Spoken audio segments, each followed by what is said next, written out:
William Gargan stars as Barrie Craig, confidential investigator.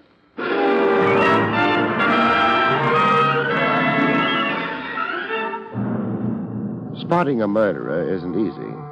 They don't help. They can be anyone, any age, either sex, rich, poor, or in between. They've got one difference, though. They kill people.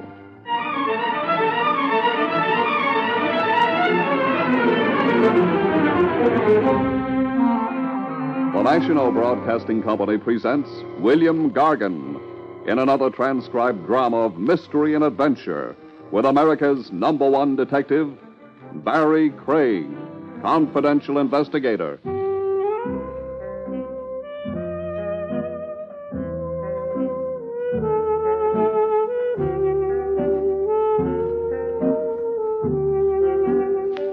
Barrie Craig speaking. Lots of people shy away from going to a privatized office. I guess they figure it isn't respectable. I guess when you spend a couple of minutes thinking about it, they're right. It isn't respectable. Because it's a confession that something's wrong with their lives. And what's wrong is rarely a bookkeeping error or a mistake in spelling. You don't care for the hamburger, Craig? Huh? Oh, the hamburger's fine, Willie. Then stop looking at it like it was still alive. I wouldn't worry about it. No? No. Even if it was still struggling, your coffee would kill it. What's the matter with the coffee you get at Willie's Wagon? Nothing. I'm sure you use only the finest grade of sulfuric acid in it. You got a tender stomach? I doubt it. I'm still alive. Yeah, fine type of customer I get here. Wise guys. Wise guys? Hmm? Think of your hamburger. She ain't in your price class. Who? Oh, say, he could be right. That fur she's dragging around was contributed by only the highest type minks. You'd better wait on her. She might get impatient. I can't. Huh? I ain't had a manicure in weeks. You are Mr. Craig. I am? I waited outside the building in which you have your office until you left. I followed you here. You're allergic to offices? Well, I couldn't... do you mind talking business here? Would you like something to eat or drink? No. Willie, go polish your coffee iron. Huh? Oh, yeah. Well, it don't need it. You're, Viola Henning.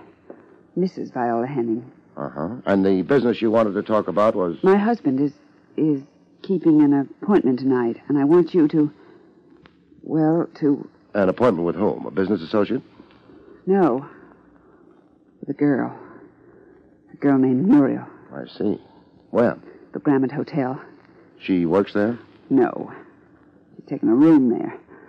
I overheard my husband making the appointment. I don't especially go for divorce cases. Oh, no, it isn't for that. I'd never divorce Dan. I just want to know. What time's the appointment? 8. And all you want to know is if your husband, in fact, does keep this appointment. Yes. Would $100 be enough? Oh, more than enough. Then here you are. Thanks. You won't tell anyone. Investigators with loose mouths don't last very long, Mrs. Henning. I suppose not. I'll phone you in the morning. Fine. Good night. Good night. Yeah. For that, you need a license? Huh? The babe and the minks. Just a case, Willie, on the face of it. The face wasn't bad. No, but what's underneath?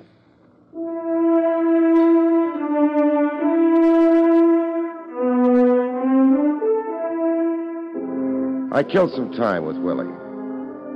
His feeling is he's a very good gin player. I won enough hamburger for half a dozen cases of acute indigestion and then went on to the Hotel Grammont. I let the clerk in on my little secret. I told him I was looking for a maiden aunt. For $5, he believed me. I found a Muriel who'd booked a room at 8 o'clock. The full name was Muriel Jones.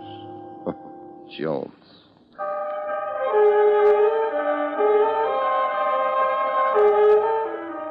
The room number was 807. The time was 20 minutes after 8. I decided I'd be the boy bringing the ice water. Maybe they hadn't ordered ice water. That would be all right. I didn't have any with me. I lifted my hand to knock, and I didn't get around to it. The door was locked. Nothing happened after the shot, so I knocked after all. Maybe I was naive, but kicking the door in didn't seem practical. I turned out to be right. Mr. Craig! Hello, Mrs. Henning. Mind if I come in? No.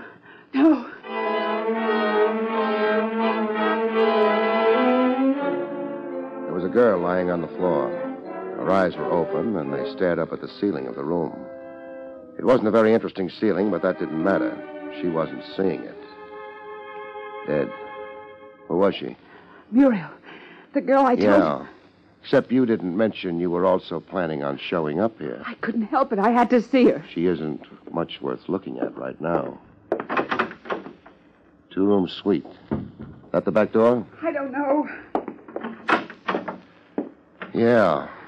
Back door and fire stairs. What else couldn't you help, Mrs. Henning? You don't have to be so indirect, Mr. Craig. That means what? I killed her. Uh-huh. What's her name? Muriel. Muriel Jones. No. Why do you say no? That dress she's wearing. Too good for a hotel like this. That's the only name I knew her by. Those gloves you're wearing. They're for driving. Well, that is, I wore them so that I wouldn't leave fingerprints.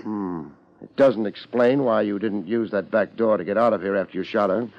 I changed my mind about hiding my guilt. Tell me how you killed her. Start outside in the hallway. You came to the door, you knocked. Yes. She opened the door. When I came in, she shut the door. She didn't know who I was. I told her. She liked that? It didn't seem to matter to her. I accused her of taking my husband from me. She laughed at me. So I shot her. You had a gun? Yes. You shot her. She fell down and died. You heard me knock. You hesitated. Then you opened the door. Yes. I've had time to look around the room. I've looked. What difference does that make? You say you shot her. I did. What did you do with the gun? Eat it?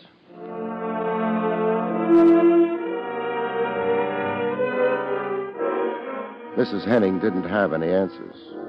I found a phone and let her notify Homicide that she'd been out hunting. I left her in that hotel room with the dead girl. Both of them would wait.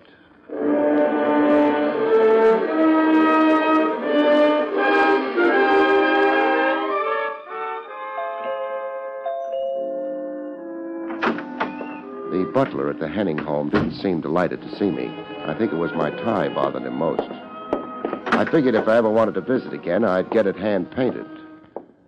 Johns tells me your name is Craig. Johns tells you the truth, Mr. Henning. Yes. Well, what... I'm a confidential investigator. I could show you credentials. Oh, there's no reason to waste them on me. What can I do for you? Is your wife in? My wife? Why, yes, she's upstairs asleep. Asleep? It's a little early for that, isn't it? I don't see how that's any of your concern. I guess you don't. Would you mind asking her to come downstairs? I most certainly would. I'm afraid you'll have to anyway. I don't see why. You're not curious enough about why a private detective is calling? I'm merely assuming that you'll inform me sooner or later. Let's say for the time being that it's because your wife hired me to do a job for her. What job? The information is confidential. I refuse to believe That's silly. All you have to do is ask your wife. Well, yes, but... Or are you afraid to? I resent... Don't bother resenting. Check with your wife. If she doesn't want to come down, you can throw me out. Well, all right.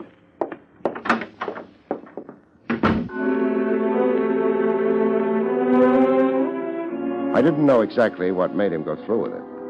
Maybe it was because his tie was already hand-painted. Mr. Craig? Yeah? My wife isn't feeling very well. She can't come down. Uh-huh. When did you see Muriel Jones last? Jones? Let's just leave it at Muriel. We'll discuss last name some other time. We won't discuss it at all. You're not very big. I could push you aside and go upstairs. You wouldn't do that. Oh, you're not sure of that. So when did you see Muriel last? Well, why not ask the lady? Oh, there's a technical difficulty. She's dead. She's what? Dead. You're quite serious? It's not a good subject to joke about. Well, how did she... She was murdered. Oh. Well, who would want to kill her? That might depend on who she really was. Her name was Muriel Carter. She sang at the Bright Star. Her voice was very beautiful. She's still dead. I find that hard to believe. She had such a rare quality. It didn't stop the murderer. She was, in her way and in our time, a lovely princess. I've heard of the Bright Star. It's run by a man named Thompson. He's short, fat, and greedy. As far as I know, he doesn't hire princesses. Now, what do you mean by that? She sang for Thompson, that's all. And what did she do for you? I think you'd better get out. I'd like to, except I've got a client.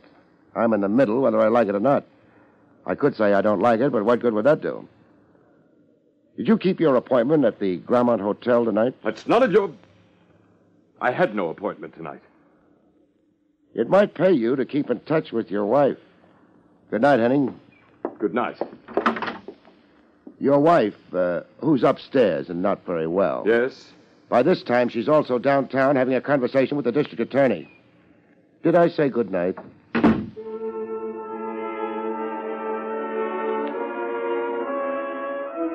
Mr. Henning's face over the hand-painted tie wasn't very nice to look at. I stopped looking at it, climbed into my car, and got away from there. It took me a while to notice the black coupe on my tail. When I did, I decided I didn't like it. Halfway down a block, I swung my car across the road and got out. The car tailing me burned brake lining and managed to pull up.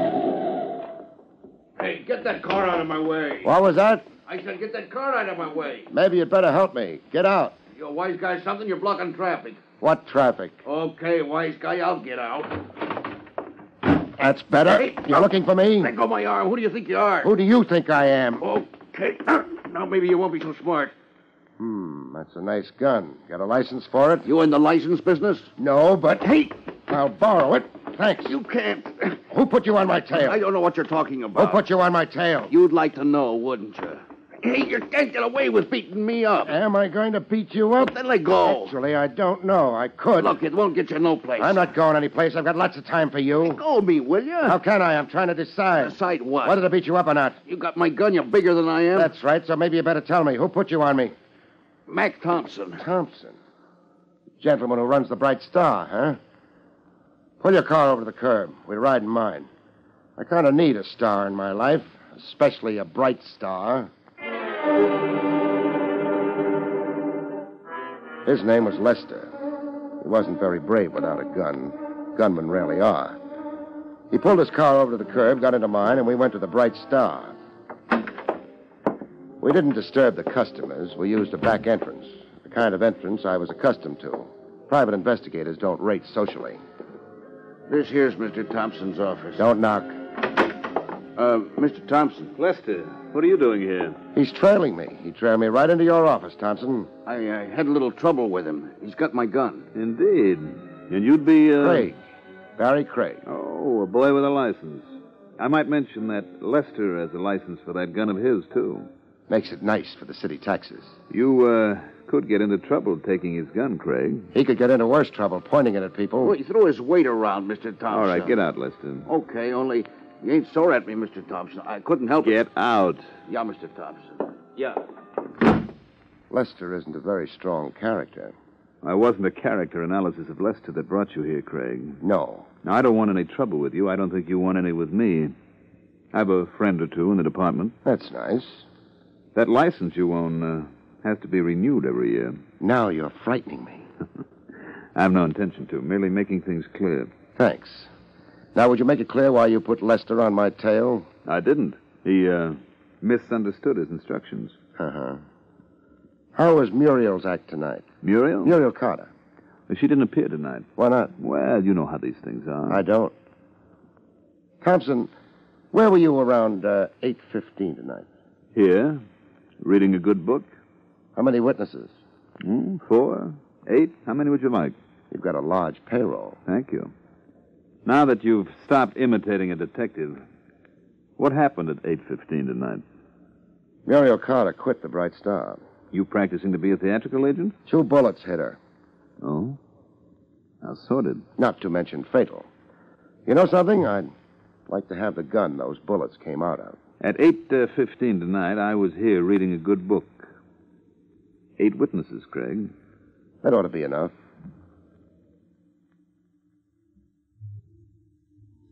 Thompson. Yes?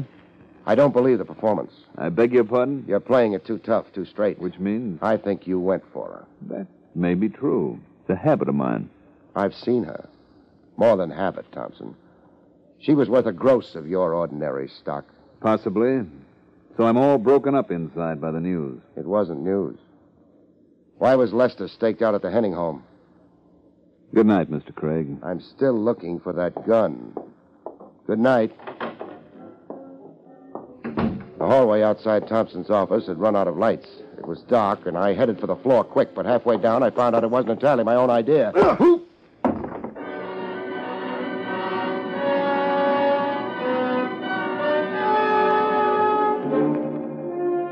You get knocked unconscious, and it's dull for a while, because you're unconscious. But after a while, things change. Something began to pound. It must have taken me 20 minutes to discover it was my own head. I lifted it off the ground, and the air smelled good, which meant I'd traveled. There were trees around and a sky, from which handful of facts I deduced I was out in the country. The gun someone had been careful to put in my hand was still warm. I got to my feet and crossed over to him. He was lying a dozen feet away. Dying hadn't improved his looks any. Lester was very dead. It wasn't a frame-up especially. It wouldn't stick. But it did help use up time. Time? For what?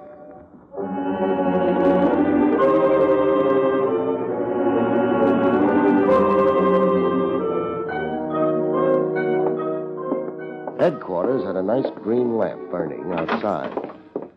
The trouble with hanging around police headquarters is you can't ever lock the front door. Hello, Lieutenant Rogers. Anybody comes in. Even... Hold on a minute while I look around and whisper. Even private detectives. Some fun. Barrie, you're not your usual blithe and buxom self. No background. If you start dragging in my college degree... Hide your Phi Beta Kappa key and send a couple of your boys out to my car. There's something different about your car tonight? Yeah. I've got a corpse in it. Oh, Ducky. Anybody I know? I wouldn't be surprised. Oh, say, Trav, I'd like to talk to Mrs. Henning. I've seen her. I'd like to talk to her, too. What? The district attorney didn't care for her confession. She didn't have a gun to go with it. So he threw her out. How long ago? An hour, maybe. Why? I want to talk to her. You're keeping it on a very high moral plane.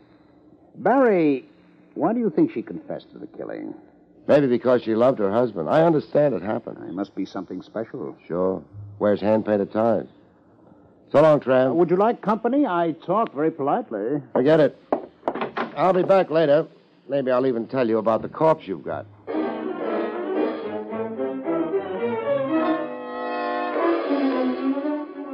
My head didn't feel too good. Maybe I was wrong. I'd find out. The Henning house was dark when I got to it. I didn't worry about the butler much. It turned out that I didn't have to. The front door was open. The skating rink they used for a foyer was dark, but a line of light under the door down the hall told me where I wanted to go.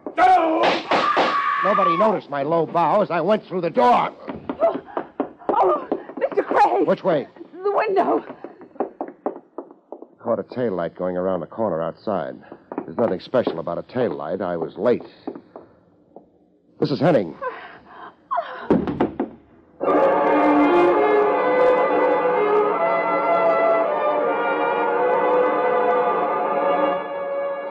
She fainted. It was a break for her. She could stop looking at her husband.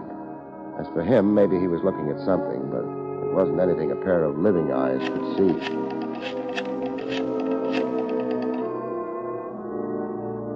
Lieutenant Rogers, homicide. Trav? Barrie. I'm at Mrs. Henning's home.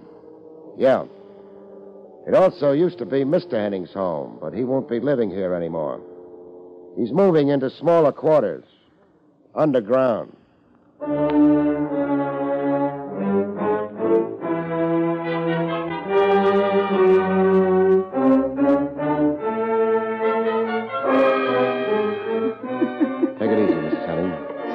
Lots of time to settle down with your husband's death.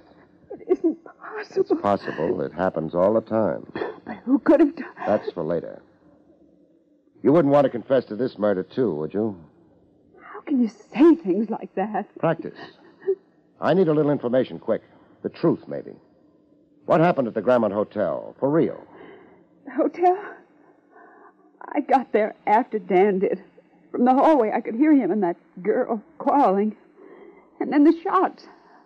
I wanted to run, but I went in. Dan wasn't there, but...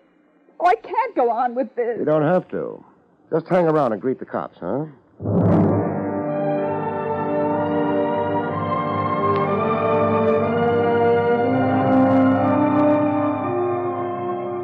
No matter how many times you've seen the dead, they still don't appeal to you, even with hand-painted ties. I concentrated on the furnishings. They were nice. They weren't the kind of stuff you buy if you're a private investigator. I stopped being morbid and just waited for the cops. They came. I brought a few friends along, Barrie. Do you mind? I don't mind, Tran. I was worried. Where's the object of our affections? Over near the window. I hope he hasn't left. He hasn't left. Boys, make with the routine, huh? Wouldn't he cash a check for you? I'm not killing people this week. Mrs. Henning? No. Henning was shot from outside the window. Mrs. Henning was in the room when I arrived and heard the shots. That's nice. Maybe it's the perfect crime. Maybe. Mrs. Henning's in her bedroom. I imagine she'll wake up if you knock. So long. And where, if I'm not too inquisitive, would you be going? You're too inquisitive. Barrie... Don't worry about it. All I'm doing is looking for a star to hitch a wagon to. A death wagon.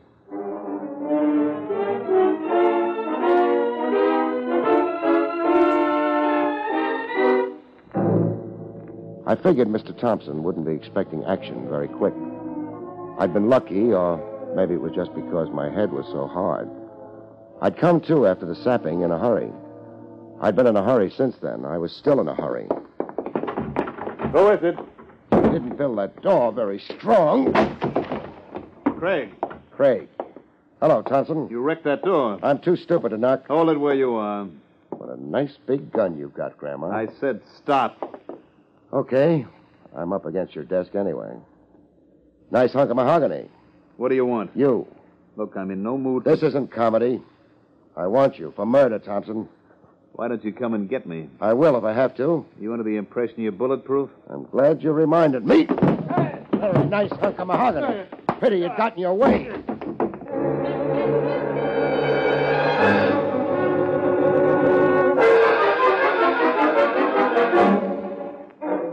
I hadn't hit him very hard. He came to after a while, and we went down to headquarters. Barrie, where... Did I go after Henning died? I went to collect Mr. Thompson here. He's going to stay for a while.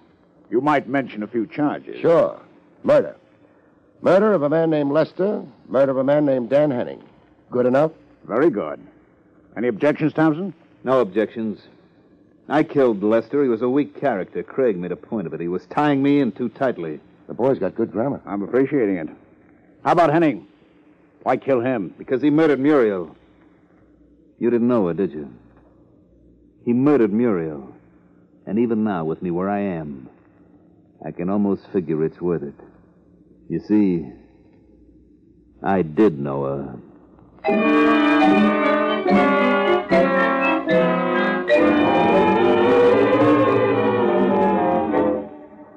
I left Thompson with Lieutenant Rogers.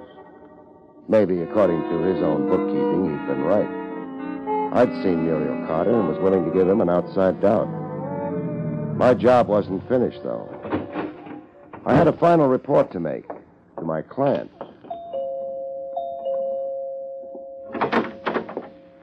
Mr. Craig, Yeah. Mind if I come in? I don't think I'll ever mind anything anymore. Come in. Thank you. The police are gone. They took Dan. You better sit down. Yes, hadn't I? You hired me. I've got to finish things up. Things? What things? I didn't know there was anything left. Oh, nothing important, but... Mrs. Henning, did your husband ever wear driving gloves? No. Or any other kind? No, he didn't. Thompson's been arrested. Thompson's the man who killed your husband. Oh? Well, that won't help Dan, will it? No. Thompson was in love with Muriel Carter. He had company. The only thing is, Thompson wasn't the one who killed Muriel. I know. What does it matter? That confession you handed me at the hotel didn't make very much sense without the gun. That's what the district attorney said. The cops found the gun. Did they? It belonged to your husband. They found his prints on it. Very clear prints. Why bother? Too clear. Too clear, Mr. Craig? That's right. But... A man fires a gun, the prints tend to be smudged a bit from handling. But suppose a gun is wiped clean. Then the man's fingers are carefully pressed on the handle. Then you'd have his prints, but they'd be too clear. I never knew that. I guess you didn't. Why are you telling all this to me? You're my client. Your husband didn't wear gloves. The police give a murder suspect the paraffin test. Matter of routine. You see, when a man fires a gun, small powder particles are embedded in the skin. Oh? Your husband hadn't fired a gun recently. Well, but... Look, I'm tired. I'm not sure what you're trying to say. With Dan dead, they've got his murderer. Why did they make all these tests? Well, I suggested it. Because Muriel Carter was registered at the Grammont Hotel as Muriel Jones. She was ashamed. A club singer? Working for a man like Thompson? She was going to meet Dan. No. She didn't take that room for romance. She took it for a meeting with you. This is so confusing. You were jealous. You hated Muriel Carter. You arranged that meeting at the Grammont Hotel. You suggested she register under an assumed name. It would look shadier that way. Shadier? To whom? Me, the private detective you hired in good faith. Oh. You let your husband know about the meeting. That's why he was there. That's why he took the gun away with him. That's why he lied to me later, said you were upstairs sleeping. That isn't why Excuse me, I should have said how. The why was because he may have loved you once. You made your confession, nobody believed. Thompson figured your husband for the killer and killed him in turn. But there was something wrong. The paraffin test showed your husband hadn't killed Muriel Carter. Then who did? I'm a funny kind of investigator, Mrs. Henning. Most guys in my business get cynical. They wouldn't believe you if you told them the time, unless you had 39 witnesses and a testimonial from your neighborhood church. And you? Oh, I'm different. I always believe a client. That's why we better get started, Mrs. Henning. We're going... Downtown, headquarters, where they'll put you under arrest for murder. One way and another, the evidence is all there. You see, when you made that confession in the hotel room, I believed you. Good night, folks. See you next week.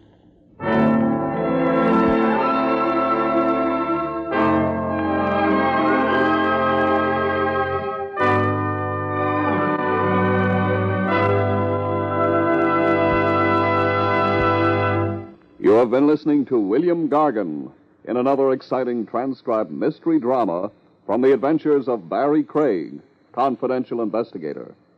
Tonight's story, Fatal Appointment, was written by Lou Vittis.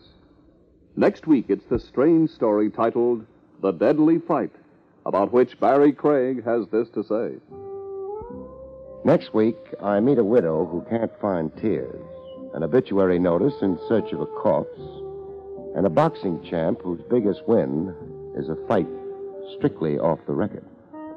See you next week, folks.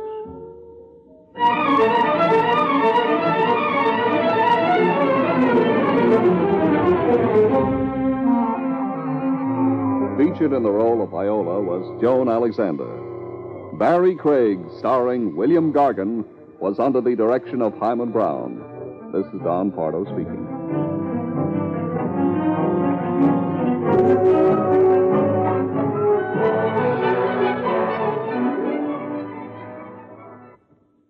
Three chimes mean good times on NBC. Thursday evening on NBC, enjoy comedy with Robert Young as he tries to convince the rest of the family that, without a doubt, Father knows best. Then lovely Rosemary Clooney is guest vocalist with Guy Lombardo and the orchestra on Your Hit Parade. And for high adventure, join Mr. Keene, tracer of lost persons, as he investigates the alcoholic bride murder case. Then Saturday, it's the Camel Caravan with Vaughn Monroe and his orchestra. Now enjoy Meredith Wilson's Music Room on NBC.